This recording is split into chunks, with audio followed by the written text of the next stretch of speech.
The next elder I'd like to call upon is Verona.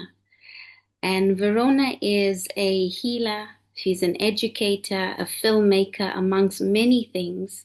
Verona Spencer Adolfo's work challenges misconceptions, provides historical accuracy, and supports those seeking ancestral wisdom. Having worked with healers and wisdom keepers across the globe for the past 15 years, she brings deep insight into healing, ancestral communication, and metaphysical knowledge. So, Verona, is there a way that practitioners working with Western and Eastern therapies, for example, as Susie Ellis mentioned earlier, Swedish massage. So the Swedish massage, is there a way we could meaningfully honor and integrate African ancestral wisdom without dilution or cultural appropriation? Yes, very good question, and thank you. And I would say, yes, we can. I think, in terms of cultural appropriation, I think that as long as we're being very clear and transparent in saying, this is Swedish massage or this is Reiki, I think it's important to pay homage to where the initial training came from. But as we know, for those who have been in the sort of wellness space from an African spiritual perspective, a lot of these things are already familiar. So things such as Reiki, energy healing exists across the African continent. Where I would say where we can incorporate our Africanness into these practices is, for example, with Reiki, you're told there's specific points across the body that you will focus on. Um, but as far as my own self-concerned and other healers I've spoken to, we're very aware that the work that we do is ancestrally led. So, whilst we may be a trained Reiki practitioner, nothing can override that ancestral. So, nothing can override that ancestral DNA that runs through us. So, you may be working with the client and you'll be called to intuitively move to different parts of the body because that's what you're guided to do, because it's energy work. And this is where I feel like it's so important for us to realize that as Africans, certain things are naturally intuitive to us. And it's important that we do lean into our intuition. Um, I think it's also important to recognize as well that whenever we do carry out any healing on anybody, it's not just us as the physical vessel. We're also channeling all those ancestors and guides who are working with us to aid us with this work. And I also feel that it's important to acknowledge that aspect of ourselves also, because we don't just work independently. A lot of us, will be called into this path. It's not just something we stumbled into, but it's an ancestral calling. And so it's important to recognize that lineage that exists within yourself. And I'd also say that if we were to work with any existing modalities such as Swedish massage and we wanted to bring our own aspects to it, once again, there should be transparency, but I think we should also be open to how we can develop practices that reflect more of an African well-being mindset. So you may wish to incorporate the use of herbs. Herbs blended with waters could be used as concoctions that are to be drunk, or they may be used in the form of a spiritual bath or cleansing washes for the head for mental clarity and things. I think it's important that we realize how we can utilize all aspects of the elemental kingdom, because that's what we do when we're working with things such as stones, whether it's for aiding memory recall and connecting to our past wisdoms. So I feel like as Africans, I feel like as long as we are paying homage and respect to whatever practice we're working to, we're always going to bring our own essence. What I will have to say, though, is where historically there has been an imbalance, is where African wisdom has been utilized for healing practices and due credit hasn't been given. So that's what I would do to answer that question. Thank you so much, Verona. Thank you. We'll lead to Kululebo.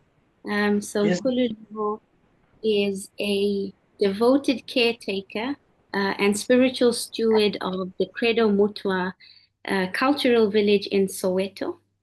a sacred sanctuary that was birthed by the legendary Sangoma prophet and artist Credo Mutwa.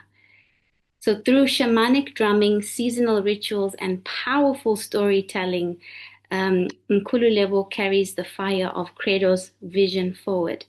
And before we begin, I'd like to just, for the sake of the audience who might not be familiar, and thank you, Leah, for highlighting this, is when we address the elders, particularly as Mkulu before their name, Mkulu is a, how can I say, it translates into the great one. It's a term of respect before we address an elder. So just for everyone to understand. So as we begin, Mkulu, ancestor Baba Credo Mutwa created a sanctuary for cultural and spiritual memory. So in today's African wellness movement, how important is it to preserve such sacred spaces while also integrating them into today's modern wellness practices? Thank you. First of all, I would say, on a global scale, ancestral wisdom challenges the modern world to slow down and to recognize, to remember that progress without spirits leads to emptiness. The earth is speaking, and so our ancestors. Their message is simple: return to harmony, to humanity, and reverence for life. So when we honor our ancestral knowledge, we are not being traditionalists. We are being visionaries. We are drawing from the ancestral roots to heal modern woods, and in doing so, we build a future where humanity lives, alignment, and both memories and possibilities. That is what is happening. Thank you. Thank you, Mkulu. Thank you. Thank you. We'll move to Baba. Baba, welcome. Thank you, my dear one. Oh, so good to see you. Thank you for making it.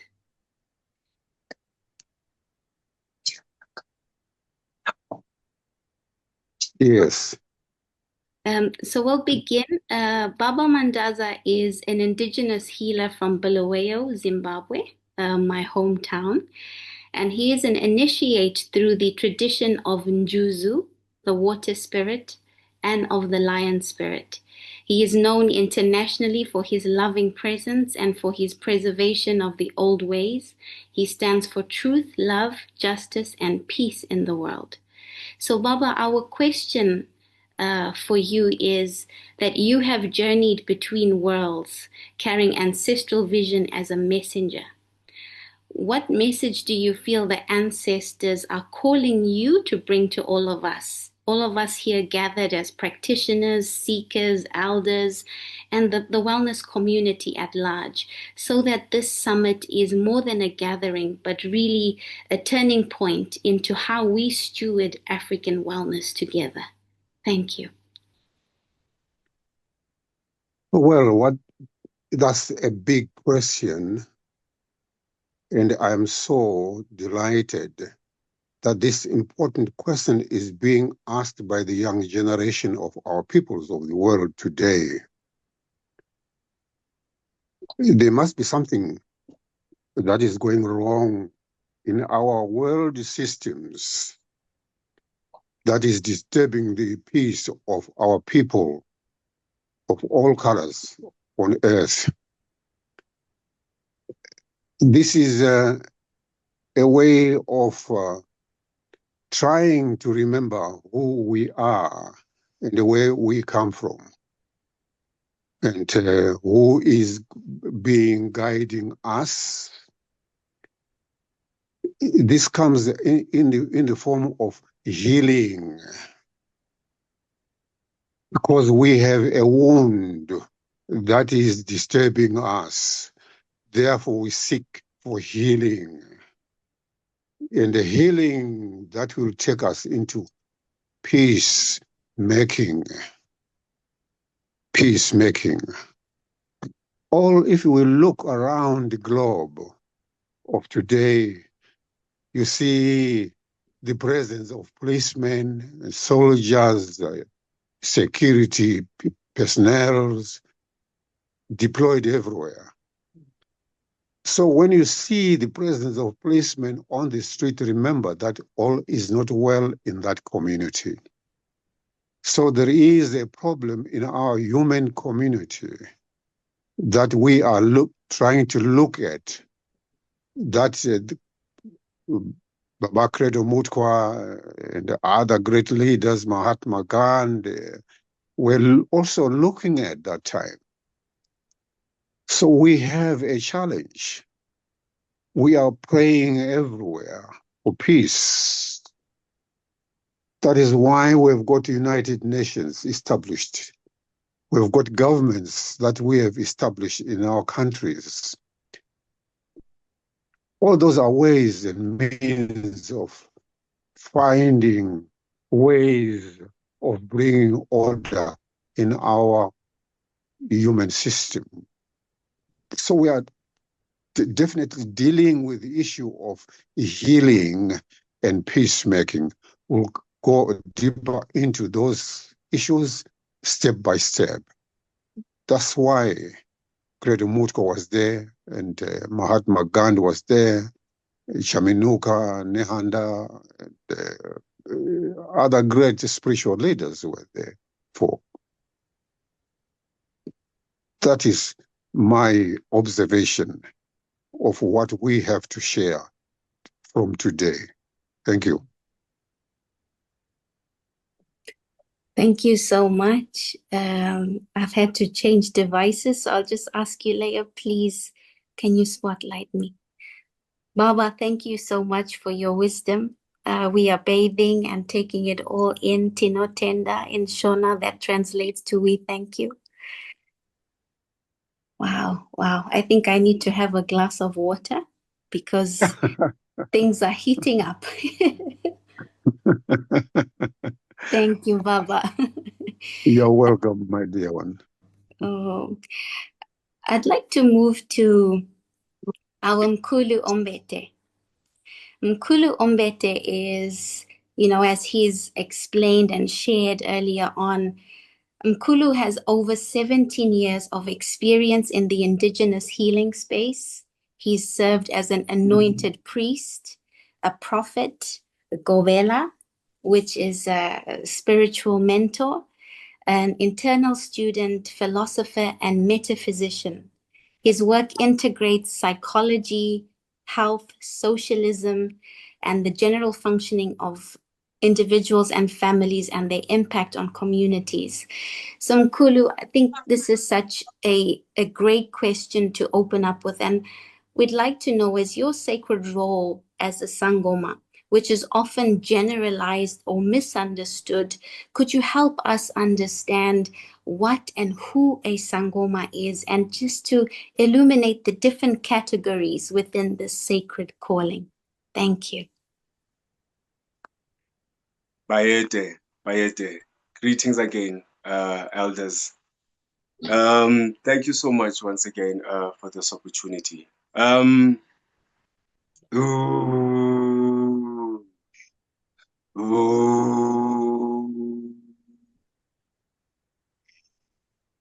You will excuse us there. Aswelen madoda, aswelen bomko, bayete. Gogo, it is a broad question, but at the same time, we will try and simplify it. We find two dichotomies happening. On one level, you have beings to whom this thing is, it's a calling. And then you will have another group whereby this thing is a thing of interest to them. And somewhere in between, the lines get a bit blurred. Now in being able to give a clear definition of what a Sangoma will be. But in the general context is those who will use sound, who will use vibration, who will use the drumming, going into the sciences of being once again when we go within the layers of being. But at face value, it's the use of the drums, it's the use of the song, it's the use of the natural spaces, the natural elements, it's the use of everything that nature has given us. Gogo Mamtozi puts it well in a sense that everything is a complete whole. But I don't wish to go into that. Where I'm saying now, within Ubungoma, if I were to take it as a field of study, if I were to take it as a pathway that one finds themselves or they are called towards that path, is that this field also has dimensions whereby, for example, a person will have idlozi, elomdao. They will have a gifting of umlozi. They will have a gifting of inono. They will have a gifting of umdao and amaboto, etc., etc. Now, from the gifting aspect, that obviously would speak to a particular timeline, perhaps, or a certain beings that existed within a certain time frame or a space within the quantum field of existence. So now, so for the Sangoma now, who would look at all of these giftings or these what can I call them? Giftings. Like I'm saying, you have umnono, you have umdao, you have inzonza, you have umgone, etc., etc.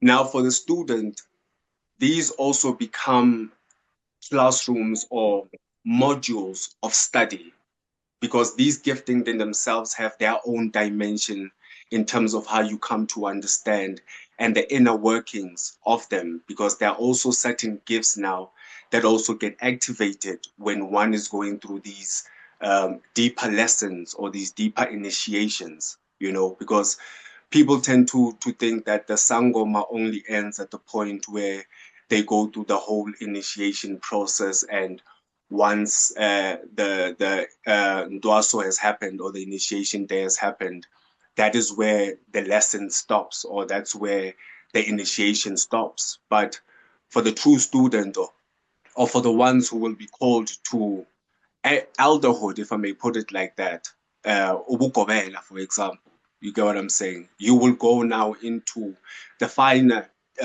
teachings, if I may put it like that.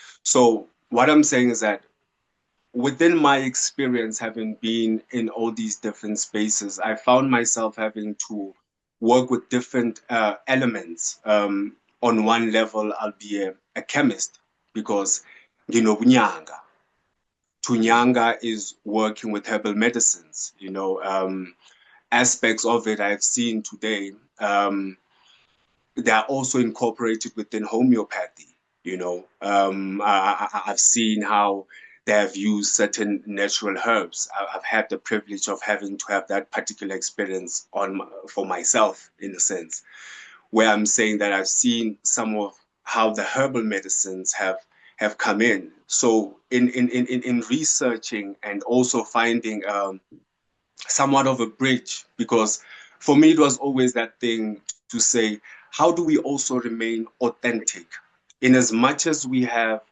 identified, we see the similarities or the bridging spaces to with some of these sciences that we see around the world, that we have come across in the world. Like, for example, within the Ndau culture or within the Ndau initiation, fundamentally, that is where we are working with a whole bayede. Oi, oi, bayede mkhoda. Oi, bayede ke. Oi. Where we are saying this is energy work fundamentally. Ngoba ukufemba, for example, and when I drew draw the comparison or the correlation with Reiki, for example, as a science. Now, the sciences that are inherent within that system of Isindao hold some of the building blocks or the blueprints to how perhaps the African today will see the correlations or will find what my honored Verona said earlier on. They will intuit. They will intuit whatever the science may be, because this knowledge or this school of thought has existed. And today, because a Sangoma is one who goes and activates some of these dimensions of our DNA structure, because now this is where we also experience the trauma. This is why now some of the practices that we have brought in, some of them, when you look at them at face value, they look violent, they look very aggressive, they look very offensive, but when we go to the indigenous ububhinqi bakagogo, there are certain techniques that are employed in order to break certain blocks, and I also speak to Mam Tozi's science. I've had the privilege of meeting the elder Togoza Gogo, where I'm saying what I've seen with that system also, which I think perhaps the Sangoma of today needs to incorporate or bring into the practice, where it is not just only mechanical, but there's also a bit of depth, if I may put it like that. Because now where they have put it for us is that we are only fundamentally just ritualistic in nature, where it's the slaughtering of the chickens, it's taking out otigoloshi, exorcisms, and like those things do exist, and we work with that kind of energy. And again, those dimensions, like we mentioned, that some people may be diagnosed with certain mental conditions, even insanity. Now, for the learned student and in the sciences, the world of madness is a dimension in itself, and it does require a certain level of discipline for you to be able to enter into those planes. Because we have stories within our ancestors where we have brought people from insanity, what they would have called insanity. Now, some of the practices also that we employ within the fraternity of Ubungoma, now there are other people who would be diagnosed with modern conditions like ADHD, all these psychological issues, attention deficit disorders, and all of these things.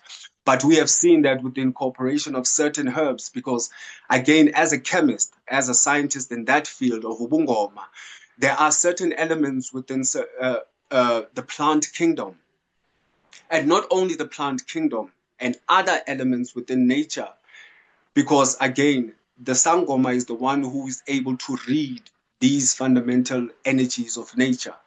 And once the Sangoma cannot intuit those dimensions, cannot enter into those fields, then there is still work to be done with that being. There is still work.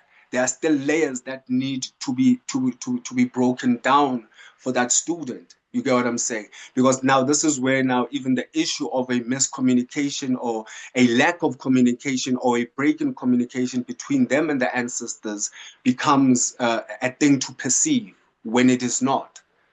Thokozani Bakagogo.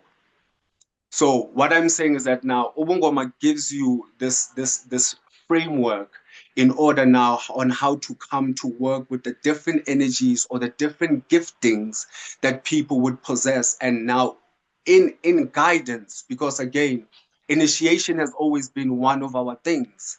And I think we should not leave that, because today initiation is left in varsities and every other learning institutions, that we don't see that even these traditions that we have are learning institutions in themselves.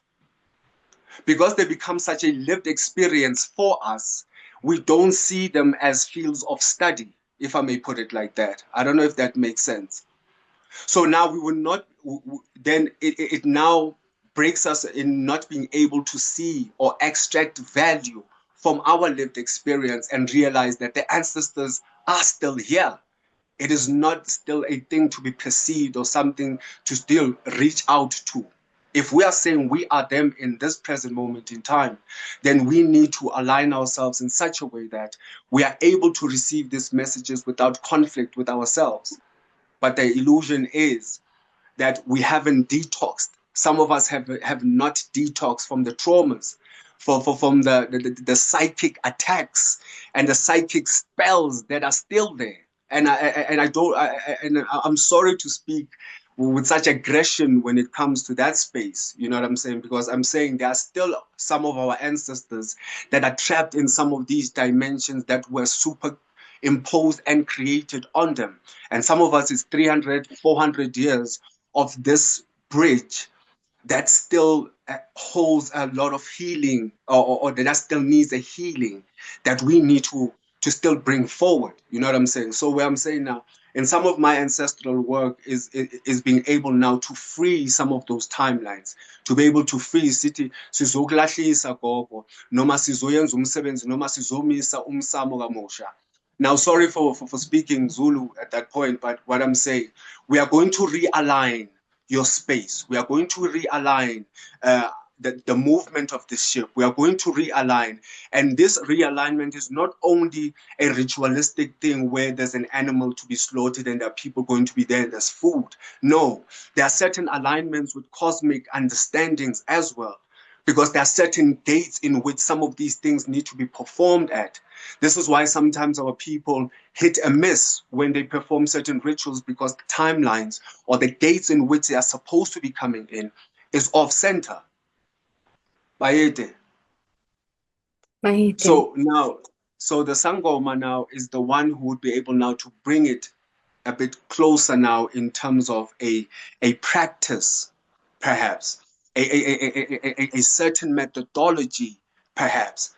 Now the methodologies may be common, the systems perhaps may be common, but maybe this time is actually calling us for that fluidity or that feminine energy. Umkhulu baba bayede. Thokoza phela. Busamazu bayede. He said to look to the feminine. He said to look to the feminine. So again, when we speak to the feminine, what is it that the Sangoma understood or understands? Because the Sangoma was not a rigid entity. It is a fluid entity, whereby at times Gogos speak through me, at times Mkulus speak through me. And that must not cause a psychological imbalance or an energetic imbalance in me to say, a sense of confusion needs to come in. You get what I'm saying? So again, and how also that translates in how now we are going to implement some of these understandings of awakening or remembering ourselves in terms of this quantum being who has come into this quantum space timeline, and how then do we function in that space? I think my time is done. Bayete, Towoza. I was you can feel the passion, you can see it, you can feel it. So we're so honored to be able to be graced with your presence. Towoza Mkulu, we are so grateful. And I think to bring this to full circle for my colleagues here who are from the spa and wellness industry, who may not understand the terminology, is that there are many, and the reason this question was posed, fellow friends and colleagues, was that at times there is a large, well, not at times, but there is a very big misconception around the sacred role of Sangoma, which is that it's a magician, a dark night magician who performs evil magical spells. And so we are so honored to have Kulu Ombete clarify that with us, and just to, in layman's terms, help everyone on the call who may not understand, is that the role of a Sangoma has many categories. As Mkulu has explained, He works with plants, with the aromatherapy, with an understanding of cosmological aspects.